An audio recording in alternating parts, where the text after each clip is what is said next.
gosh. All right, 2 Samuel chapter number 6. Grab your Bible if you need one. There should be one there in front of you in the back of the pew. 2 Samuel chapter number 6. We get into our second installment and our look at personal responsibility. We're focusing once again on Christian character building and lives of our young people, ourselves as adults, and just ensuring that we are living up to a biblical definition of these character traits. And it's good to shore them up. It's good to remind ourselves as parents what we are to be teaching and encouraging our children. So we'll do it. Very simplistic in its presentation. I'm excited about tonight's message, though, and some of the things we learned, both about nature and certainly a reminder about personal responsibility. Understanding that in the grand scheme of things, personal responsibility is knowing and doing what God and others are expecting from me. So if we're going to give an overall definition, didn't really throw it at you last week, but if we're going to say what personal responsibility is in a very concise definition, it's knowing and doing what God and others are expecting from me. So others, certainly authority, but others in our lives, all right? Then last week, we delved in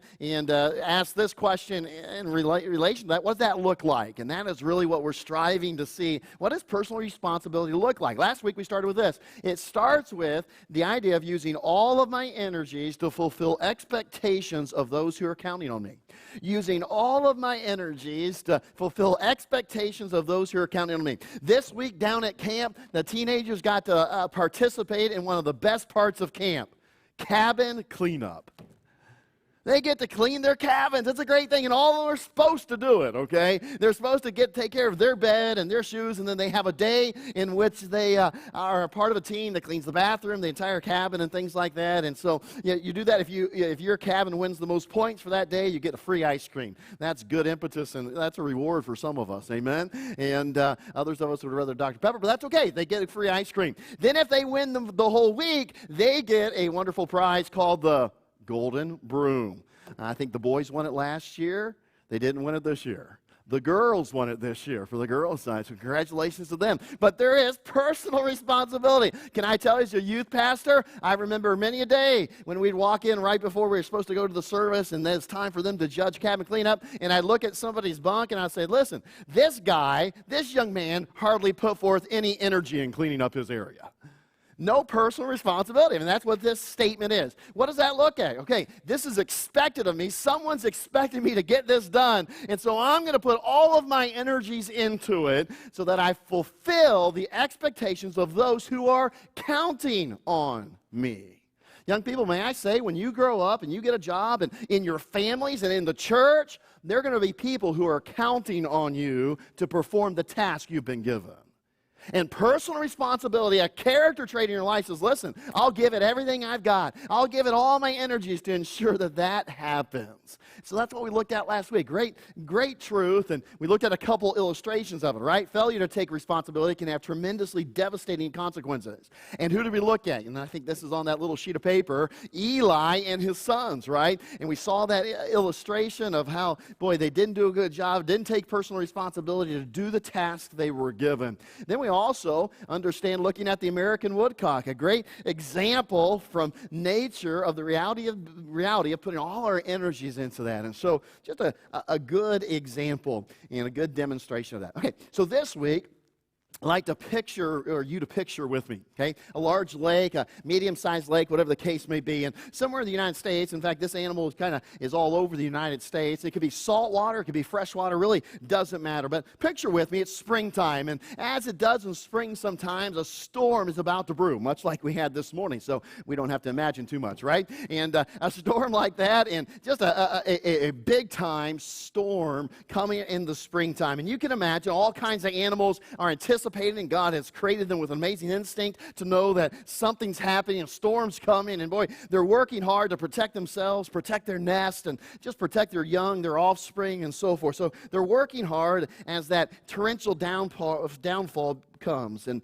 the turbulent waves start to rise because the wind is just starting to blow. And you can imagine what that was like it was this morning. I don't know about you, but looking outside in Sunday school, I'm thinking, man, it's nighttime, you know? And as the darkness rolls in, so you can imagine, even in the storm, the darkness caused by those clouds arrives, and the wind picks up quickly, and the trees and the cattails, the other reeds, begin to bend, and increasingly so as it gets a little bit more violent and just blowing. I thought this morning we were going to lose some people walking across the parking lot. The wind was blowing so much. And so you can imagine, we can envision that. And you see this happening on the lake. And boy, it's just really going to be, as we like to say, a gully washer. Amen. And things are going to town in that sense. And so as that happens, the heavy drops of rain begin to fall and with increasing rapidity. And as they do, man, it gets to that point. You've ever been out in the rain where it's just hard to see a few yards and it's just the sheets of rain as we describe it? And so we can see that happening. Lightning's flashing, the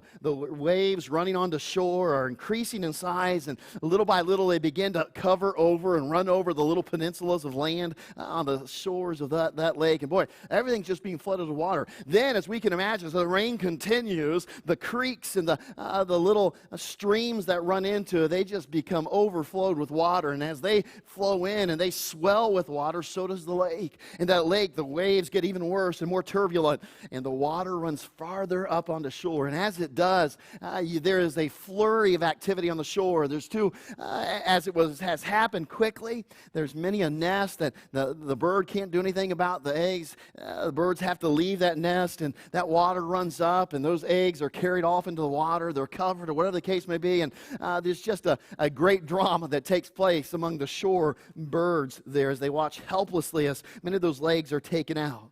A little farther away on this lake, we're able to see that in a narrow inlet, things are a little bit different. In that inlet that's protected a little bit more from the waves, there's waves, but it's protected on some sense. And within this little inlet, we see a group of cattails or reeds. And as we look a little closer, we kind of see there's a big clump of what we would say is weeds. In fact, we might think immediately, wait a second, it just looks like there's from the storm, it's blown all the grass and weeds, and it's just a clump that's gathered together because of the water and the waves and the storm that has come. But as we get even closer, we come to realize that this isn't just a clump of weeds. It's, in fact, a nest of one of the most amazing birds that we could study and look at. As we get closer, you might recognize it. It's a pied-bill grebe. It's actually a cute little bird, isn't it? It's a pied-bill grebe. It sits on that large clump of weeds, and again, we think maybe it got stuck there, but upon further inspection, what do we find? We find that clump of weeds is actually one of the most amazing constructions of a nest. A construction process that necessitates some personal responsibility by the mother. Yes, putting all of her energies in, but the fact is, as she does so, she is working very hard to ensure that this nest will stand the test of those storms that are sure to come, like the one we get to witness at the moment. As the lake swells and wave after wave makes its way into that little inlet, we witness this nest. It's amazing. It's a seeming clump of weeds, and all it does is bob up and down with the water. As the lake floods, that nest doesn't get ran over. It doesn't sink or anything. It just keeps moving up and down with the water. And there's the grebe on top of it. It's just amazing because we've seen all these other nests destroyed with the wind and the water. And yet this one's just floating there and going up and down. And an amazing scene, as you could imagine, as we watch what takes place. Why is that the case? Because she's taken her responsibility seriously. She's completed the task in such a way that it will endure the testing that would invariably come in the form of these storms. This is the pied-bill grebe. There's some very unique things about this bird that enable it to perform this personal responsibility and that make it unique in some ways. And yet, I think one of the best things about it, it does show a commitment, demonstrate a commitment to personal responsibility, and specifically, our second description of what personal responsibility looks like. May I just put before you, and we'll add to it, you see it in your thing there. Personal responsibility is what? It is completing a task that will endure testing. Hey, children, get a hold of this. See, personal responsibility, teenagers, it is completing a task in such a way that it will endure testing. It'll stand the test of time, or the test that will come in time, if we might describe it that way. So it is completing a task so that it will endure testing. So not only giving all my energies to fulfill the expectations of those who are counting on me, but number two, here's what it looks like. It is completing a task that will endure testing. Let's say that together. Definition of personal responsibility, or what it looks like. Here we go. It is completing a task so that it will endure testing. Okay, get a hold of that. Young people, get a hold of it. This is a good advice, a good description of what the character looks like. See, how does this grebe do it? Well, the primary way that the pied-bill grebe does it it demonstrates is this. It faithfully produces or constructs an unmatched floating nest. If we were to look at it a little bit more intricately, we would see it really is a masterpiece of precautionary construction. It's designed in such a way to escape land animals and would-be predators in the midst of reeds or the cattails so that the animals can't even get it because it's out on the lake and the water typically, number one. And then secondly, it also is built in such a way to be able to withstand torrential floods. The bird starts by diving to the bottom of the lake. It brings up mud and plant materials. It piles this material on a platform of green stalks or reeds that it has made that'll float in their greenness. And it's amazing, this platform, as it piles it on, it's able to maintain the weight of both the eggs, the nest, and the bird as the bird sits on top of it. The bird is typically around 15 inches in length. It has a 23-inch wingspan, and yet amazingly, by creation, it only weighs a pound. So, boy, that kind of helps, doesn't it? When you expect a nest to float, having a 1-pound bird, but of that size is pretty tremendous, pretty amazing. Here's the neat part to me, though. The grebe will then ingeniously, loosely attach that nest to the cattails or the reeds nearby. And it's amazing how it does loosely in such a way that it does two things. Number one, it's an anchor, obviously, so that it doesn't float away. It doesn't go out into the middle of the lake or the body of water. So it does that. But also in its attachment to these cattails and the reeds, when that water comes and the floods comes, it'll move up and down with the water level. It's a pretty amazing design, isn't it? And it probably took humans several thousand years to come up with that. Who knows? But here's an animal in God's creation that has learned, and God has given it the ability, the creativity to say, hey, here's how I'm going to build a nest, and go about it in such a way that it can stand the test of those waters and the floods creeping up. Pretty amazing. Second amazing characteristic about the pie-billed grebe is its ability to baffle both predators and hunters in a unique way. See, when it senses a threat or danger, the grebe can disappear tremendously fast beneath the water. In fact, it can quickly, just amazing speed, dive to a depth of 30 feet. And as a bird, it can actually stay down there for upwards of 80 seconds. It's pretty amazing when you think about it. And in fact, too, when they are in need of air, they'll come back up to the surface, and they have an amazing ability to control its own buoyancy. In other words, it doesn't pop up like some of us would do if we're in water and have to come up for air. No, the bird can come up and just stick its head above the water a little bit. In fact, there's a neat comparison between it and a duck and how it's able to control its buoyancy and how much of its body is revealed above water. Pretty amazing. And so it can control that and avoid predators, and so it can just stick its little bill out or its beak and be able to get water. So pretty amazing in that. And yet, how does it dive like that so quickly? Well, how it does so, it possesses some very unique feet within the bird kingdom, if we may describe it as that.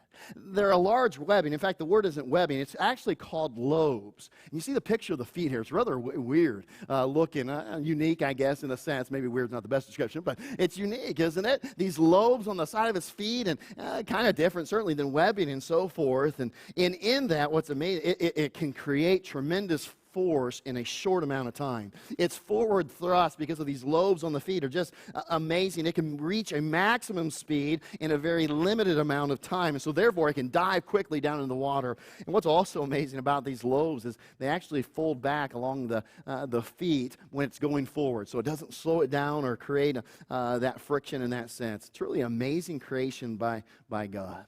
Real quick, just throwing some descriptions I think that are amazing about this bird. Number 3, and the last one, it has a very unusual diet. As you can imagine, the main diet of the bird is certainly fish. And yet, those of us who like fish, we can attest to one of its problems. Fish have bones, typically, right? And that can be not fun, and so forth. And so you can imagine bones for a bird or any kind of animal, even for humans, could be dangerous in that it could pierce the digestive tract and the stomach. So the grebe's diet consists not just of fish, but it actually eats an amazing amount of feathers. Amazing amount of feathers. And in doing that, literally, the stomach can be filled up to 2/3 with just feathers. I don't know about that. Hey, I tell you, your own stomach could be your favorite pillow. But anyway, and with that many feathers in it, if you like feather pillows. Anyway, but hey, I mean, that's pretty amazing. And why? Because it actually, just amazing creation. I'm just telling you, when we study these things, we serve a great creator. And evolution doesn't come up with these things. I mean, how could trial and error find this? I mean, think about it. Feathers in the stomach, and it does. It protects the stomach from those bones piercing and so forth. And here's what's amazing. The feathers remain in place until the bones have been digested enough or softened enough where they can be digested. And so it's like a padding, a cushion inside its digestive tract and its stomach. Truly amazing if you think about it. It's pretty cool and gross all at the same time. You think about eating feathers and so forth. So I wouldn't recommend doing that if you eat fish dinner on Friday nights, okay? And but just amazing description, amazing creation of God. And I sure am thankful for that illustration. Here's what's amazing. I would emphasize this. Why is the greed this demonstration of us making sure that we complete a task in a way that will endure testing? Hey, if the grebe doesn't take personal responsibility in building a nest that can go through a storm, she'll pay for it. Her eggs will pay for it. The consequences are great. So it takes personal responsibility in completing a task so that it will endure the testing. We get that. And it's neat that God has given us these demonstrations and so forth. So if we're going to do this, if we're going to complete a task that will endure testing. Now, young people, listen up, and certainly adults too. Let's listen and let's ask this question. How should we do it as human beings? How do we do that? Well, number one, you first need to follow directions. Okay, you say, hey, at home, in the workplace, whatever the case may be, how am I going to perform or complete a task that endures testing? Follow directions to a T.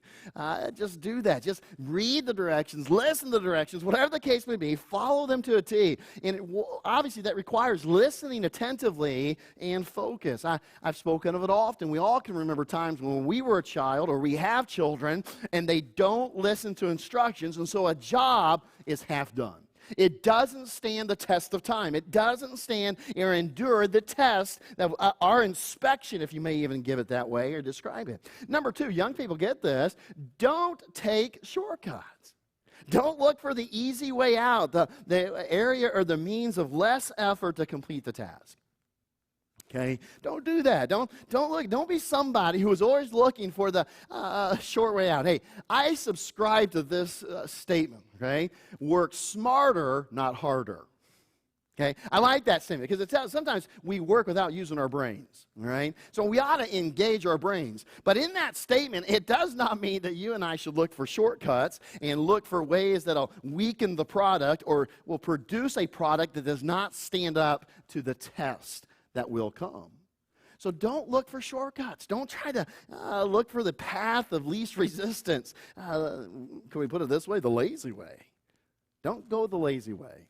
You're given a task to do, perform it completely. Number three, understand that success in the future test is undeniably tied to one's diligence right now in completing the task in the right way. So when the test does come, and for instance, you think of school and so forth, hey, work daily on the homework and the assignments given so that when the test comes, you are ready. You can endure the test that will come. But what does it take? It takes diligence right now to do the right way of performing the task.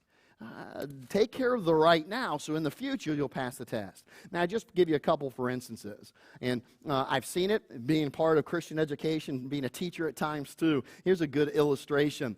For instance, how about taking a math assignment and just doing or answering, completing a couple questions and then filling in numbers for the rest of the assignments just so you can say you completed your homework?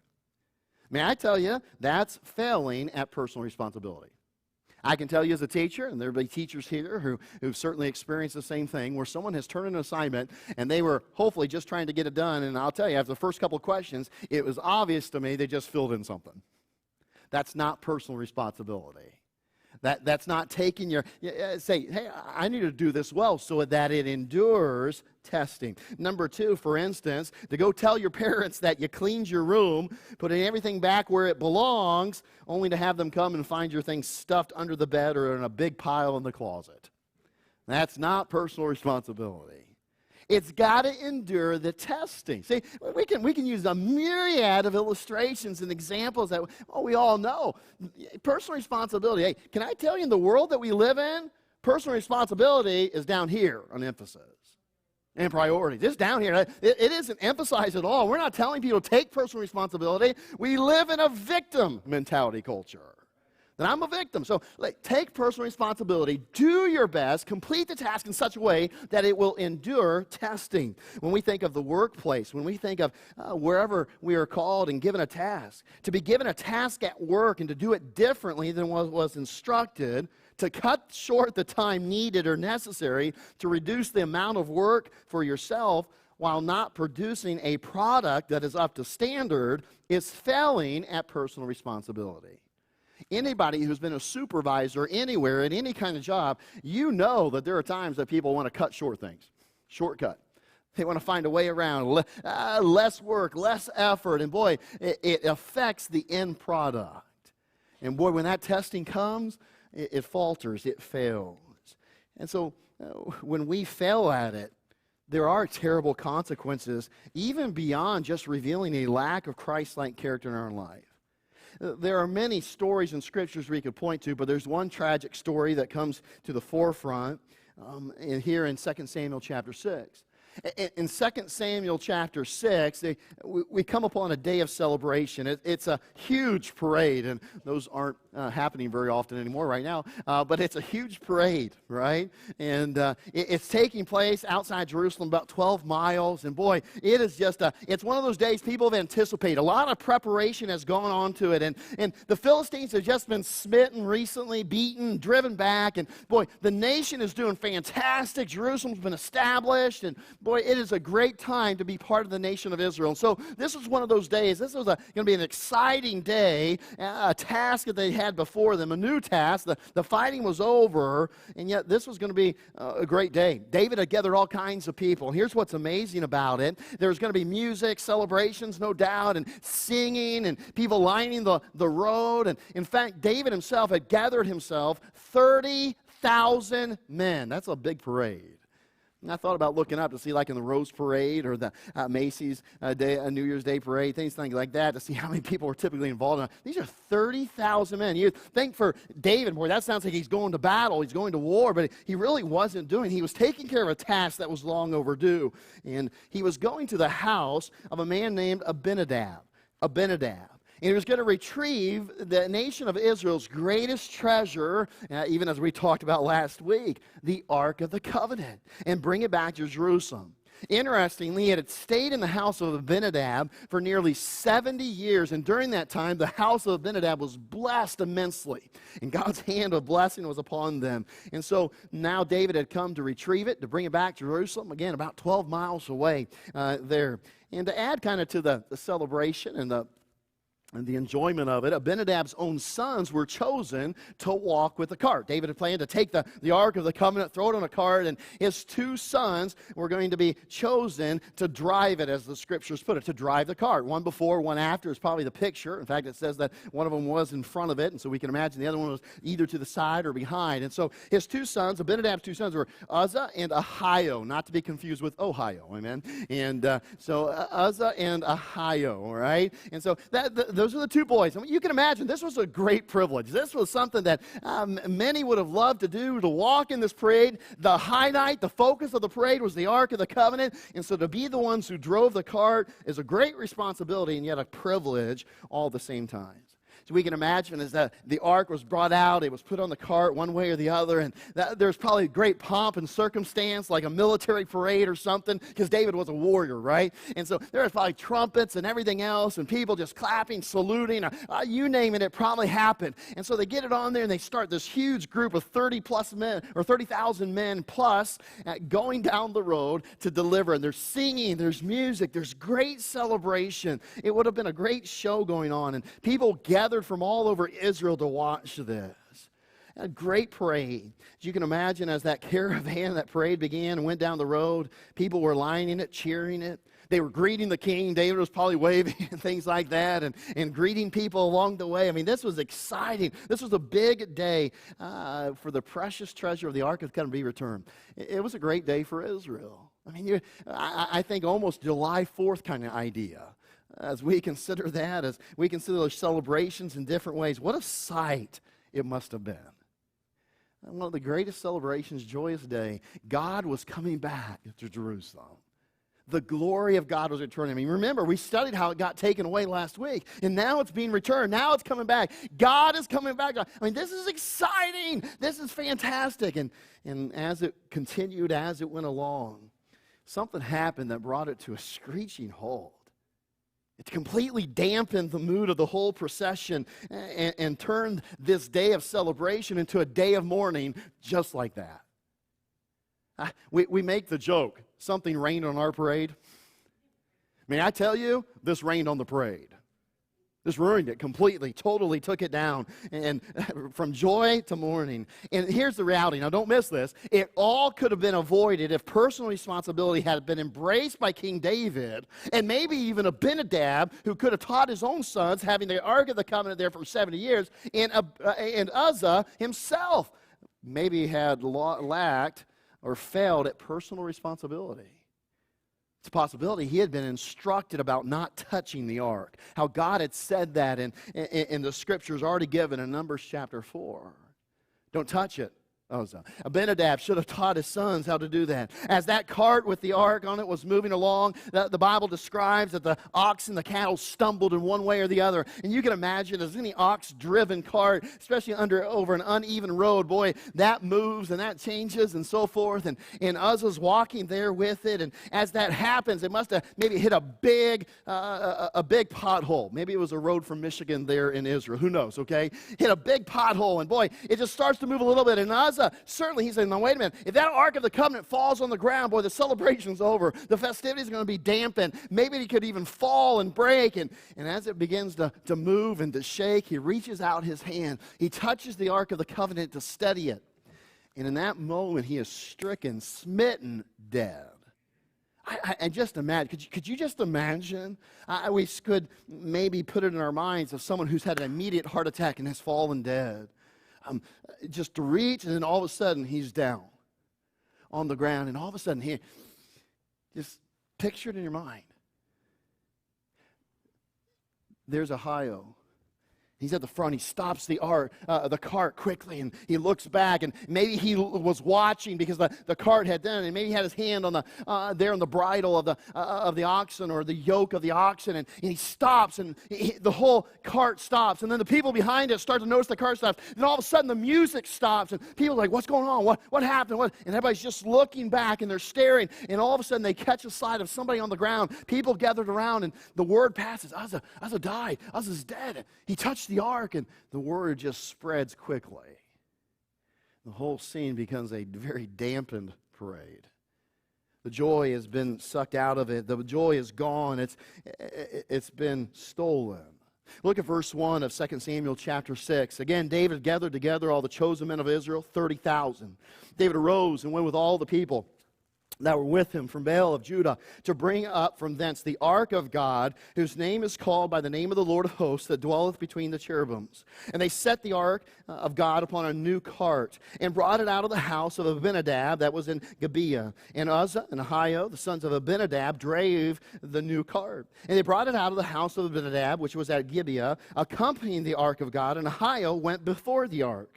And David and all the house of Israel played before the Lord on all manner of instruments made of fir wood, and even on harps and psalteries, and on timbrels, and on cornets, and on cymbals. And maybe this is where we get the idea of bands playing in parades. Who knows, right?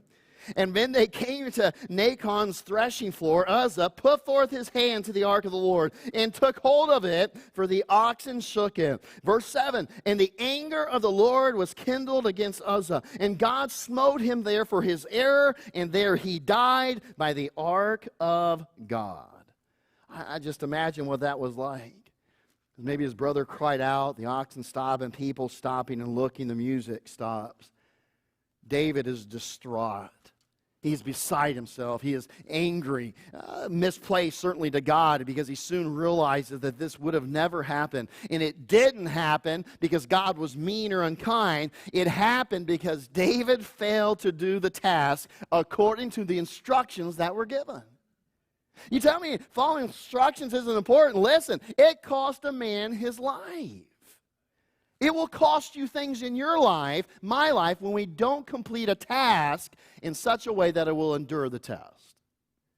Can't make up our own rules. We can't make up our own thing. Well, I just decided to do it this way. I mean, this is a study of reality. See, long before this ever occurred, God had made it clear that no one was to touch any piece of furniture in the tabernacle.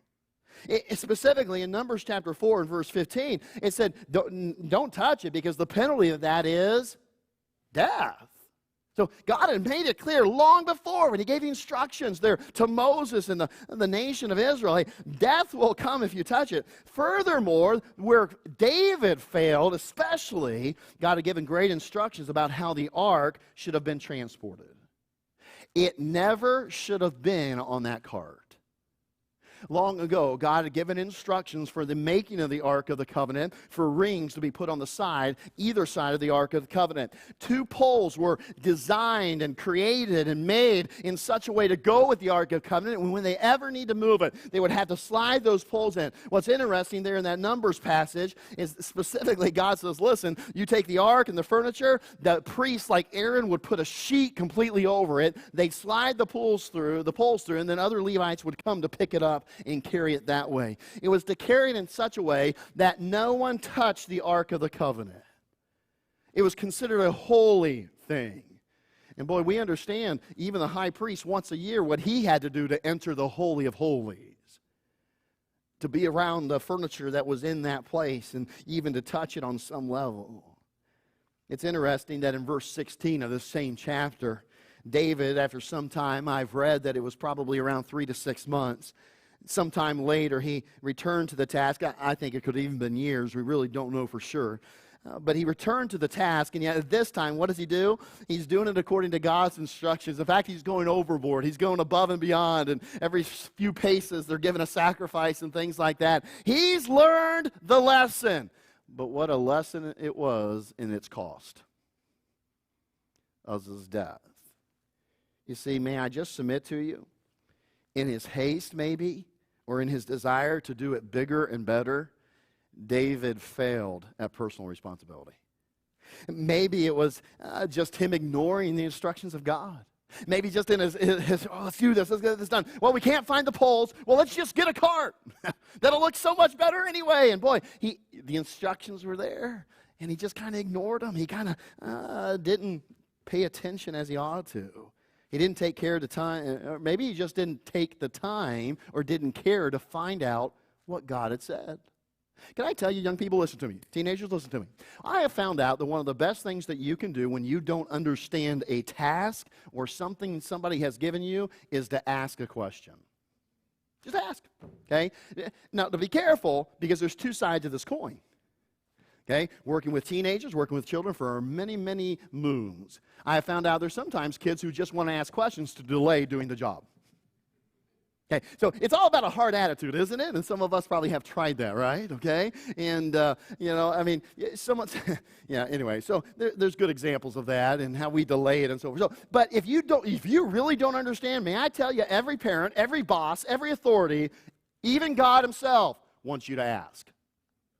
Get the instructions down. Know the task that you are given, and then go perform it in such a way that it will endure testing. Go ahead and ask, though. I wonder if David just didn't even think to ask.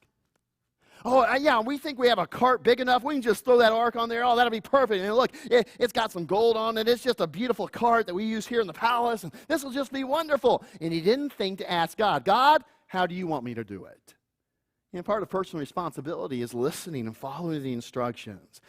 Maybe, and I find this to be true, maybe he just thought his plan or method was better.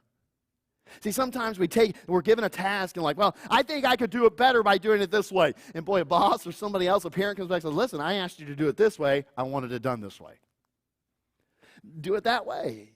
Maybe David just thought his idea and method was better. It was a mistake with a serious consequence. And when you put it this way, his performance of the task sure didn't stand the testing that came. And Uzzah paid for it with his life.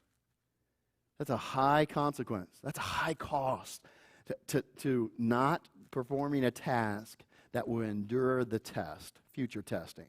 Can I just encourage you this evening as we draw this service to a close? Each of us are going to have tasks and responsibilities.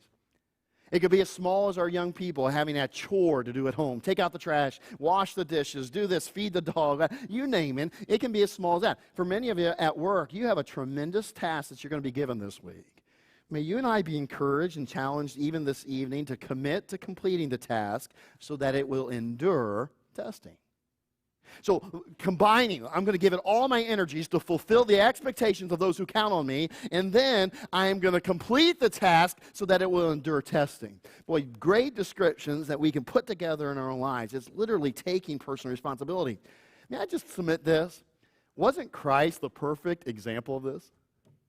Aren't you thankful? I mean, aren't you grateful tonight that when it came to paying for our sins, Christ did it in such a way that passes the test?